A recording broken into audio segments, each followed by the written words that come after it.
ऐसा धोखा हमारे साथ किया, भोगोगे तुम। ये जो निकलता है ना भोगोगे, ये अकाट्य होता है।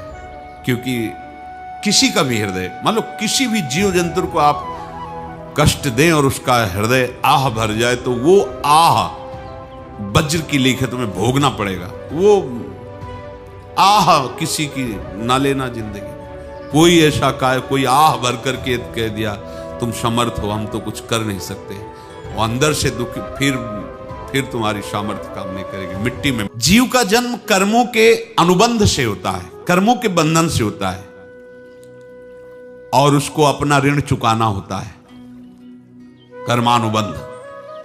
जिस परिवार में जन्म लिए हैं तो उस परिवार के लोगों से आपका ऋण है, इसलिए उसी परिवार में आप आए हैं। और ऋणानुबंध, उसको बिना चुकाए या बिना वसूल किए आप वहां से जाएंगे नहीं। आपको लेना है तो वसूल करना है, और देना है तो चुकाना है। ये पूर्व के जन्मों से निश्चित किया गया है। उदत्त ब्रह्मचारी जी की वाणी में पढ़ा था, एक महात्मा जी भ्रमण करते थे, तो उस समय असरफियां चलती थी, मोहरे असरफियां, तो उनको भेंट में देते लोग। तो या तो ठाकुर सेवा में लगे तत्काल, या संत सेवा में तत्काल लगे, उसका संग्रह करके डोलना ये ठीक नहीं है बैरागी के लिए, सिद्धांत में ये ठीक नहीं। तो जब 2, 4, 6, 8 ऐसे मोहरे हुई, तो उन्होंने विचार किया कि और भ्रमण करके जब काफी मोहरे हो जाएंगी तो प्रयागराज में जब कुंभ पड़ता है, एक बार पूरे सब अखाड़े के संतों को, अलग अलग संप्रदाय सब संतों को बुलाएंगे और सबको पवाएंगे। अब साधु है तो यही विचार करेगा, और क्या विचार करेगा। तो उन्होंने ऐसे डंडा बनवाया, बेंत, जो ऊपर से चूड़ीदार और भीतर पोला, और मोहरे उसमें डालते गए। और भ्रमण, जहां जहां श्रद्धालु भगत थे सबके यहां जाना और इच्छा रखना कि एक मोहर तो दे दे दक्षिणा में। कामना कोई भी हो वो बांधती ही है, ध्यान रखना। इसीलिए प्रभु जो चाहे वो करे, अपनी चाह नहीं रखनी चाहिए, अपनी चाह प्रभु की चाह में मिला देनी चाहिए। धीरे धीरे वो छड़ी भर गई, भ्रमण करने वाले महात्मा चूड़ी लगाई, इंतजार करते रहे। जब प्रयाग का कुंभ पड़ा तो चले। तो रास्ते में एक गांव में पूछा जाता है, जैसे कहीं रुको कि कोई श्रद्धालु ऐसा है जो संत सेवी है। तो कुछ लोगों ने बताया, हाँ एक परिवार है बहुत संत सेवी है, और आपको मिलाते हैं उनसे। आइए महाराज, घर में रुका, खूब अच्छा हलवा पूड़ी पवाया, और जो घर के मालिक थे चरण दबाए। चरण दबाते दबाते उनकी दृष्टि पड़ी उस डंडे पे, इतना मोटा और ऊपर से कुछ चूड़ी सी भी नजर आ रही, इस डंडे में तो कोई रहस्य है ही है।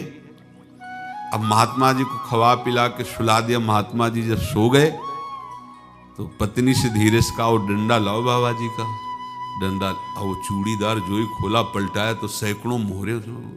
ऐसे संत रोज पधारे भगवान, तुम आनंद हो जाए फिर क्या। पत्नी से कहा, नाप के कंकड़ लाओ। वो तो महात्मा जी तो खाए खीर पूड़ी, आराम से सो रहे। रात में पूरी प्लानिंग करके उसमें कंकड़ भर के चूड़ी लगाकर सिराने रख दिया, सारी मोहरें हटा ली। महात्मा जी आराम से छड़ी उठाए तो वजन पक्का। वैसे बड़े लोग चतुर होते हैं, पर ये नहीं जानते कि कर्म कितना भयानक होता है।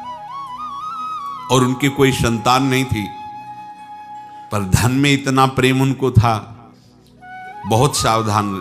साधु महात्माओं के पास जो अर्थ है, गृहस्थी अगर आता वहीं से है, पर अगर उसको जोर जबरदस्ती या किसी छल कपट से, तो वो उसका विनाश ही करता है। आज तक का प्रमाण है।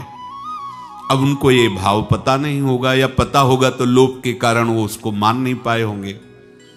महात्मा जी गए प्रयाग में, किसी अखाड़े पर रुके और वहां प्रार्थना की कि कल जो है संपूर्ण अखाड़ों का निमंत्रण किया जाए और सब संतों को भोग पवाया जाए और उनको दक्षिणा भी दी जाए।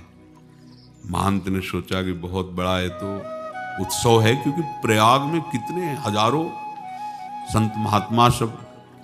उनका महाराज बोरों इसमें चीनी और तीनों घी लगेगा, सब व्यवस्था। बोले आप मंगाइए, एक एक हिसाब हम करेंगे, हमारे पास सब व्यवस्था है। बोले कुछ तो पहले दे दो, वो इकट्ठे देंगे हम। उनको था कि अगर हम छड़ी खोला और 2-4 मोहरे दी, किसी को पता लग गया तो गड़बड़ हो सकती। बोले हम भंडारे के समय आखिरी में सब कुछ आपको दे देंगे। ठीक। वो अपने पास से पैसे लगाकर खूब जितना सामग्री सब लाए, लाखों की, और सब संतों को निमंत्रण कर दिया। संत जन निमंत्रित हो गए, भंडारा बन रहा है। तब वहां के महंत है और उनका देखो भंडारा भी बन रहा है, संतों को निमंत्रण। अब आप अर्थ की व्यवस्था कीजिए, क्योंकि इतनी बड़ी हमारी सामर्थ्य नहीं थी जितना हमने किसी तरह हमने व्यवस्था की। अब मुझे अर्थ चाहिए, तभी आगे की व्यवस्था बढ़ेगी। संतों को दक्षिणा देंगे और जिनसे अर्थ लिया उनको दे। देखो रसोई बन गई है सब। उनका छत में विश्वास नहीं तो ये अभी चूड़ी खोली। उनको तो था ना कि मोहरे हैं कंकड़।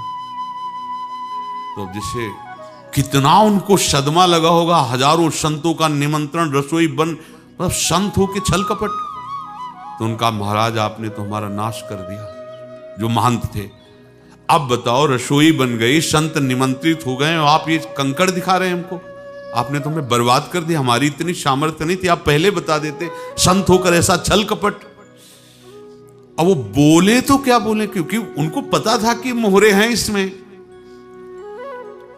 अंदर से उनका चिंतन गया उसी सेठ के पास। अच्छा ऐसा धोखा हमारे साथ किया, भोगोगे तुम। ये जो निकलता है ना भोगोगे, ये अकाट्य होता है। क्योंकि किसी का भी हृदय, मान लो किसी भी जीव जंतु को आप कष्ट दें और उसका हृदय आह भर जाए, तो वो आह वज्र की लेख है, तुम्हें भोगना पड़ेगा। वो देखो भीष्म जी को भोगना पड़ रहा है ना। सांप को ऐसे धनुष की नोक से उठाया और बंबूल के कांटों के ऊपर फेंक दिया, कई दिन तक सेदा हुआ, वो आह भर करके मरा। तो आपको 6 महीने बाणों की सैया पर आह किसी की ना लेना जिंदगी में। कोई ऐसा कोई आह भर करके कह दिया तुम समर्थ हो, हम तो कुछ कर नहीं सकते, और अंदर से दुखी, फिर तुम्हारी सामर्थ्य काम नहीं करेगी, मिट्टी में मिला देगी। फिर ये तो संत थे और भगवत आराधना के लिए, संत आराधना के लिए ही ऐसा किए हुए थे। अब इनका कैसे मुंह दिखाएं, अब क्या करें। सुबह संत जन आएंगे, सबके बीच में हमारी कि देखो इन्होंने, अब क्या करें। गए और संगम में जाके छलांग लगाई, अपने प्राण त्याग दिए। अब उनके तो पास मोहरे थी और व्यापार बढ़ा, और 9-10 महीने बाद ही लड़का हुआ। अब तो उनको कि संत फलीभूत हो गया। देखो व्यापार चल रहा, लड़का नहीं होता था, लड़का भी हो गया। बड़ा आनंद छा रहा है। जब से वो प्रकट हुए और धन की वृद्धि शुरू हो गई, पढ़ाई लिखाई में उनके खर्चा हुआ सब, बस बीमारी शुरू हो गई उनके शरीर में। अब उसमें पैसा जाना शुरू हुआ।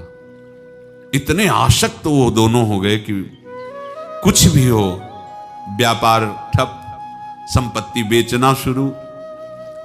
तो उन्होंने कहा कि बेटा मैं क्या कर सकता हूं तुम्हारे लिए। बोले हमारी अंतिम इच्छा है, प्रयाग चलो और जितने प्रयाग में संत महात्मा सबको एक बार भंडारा करवाओ।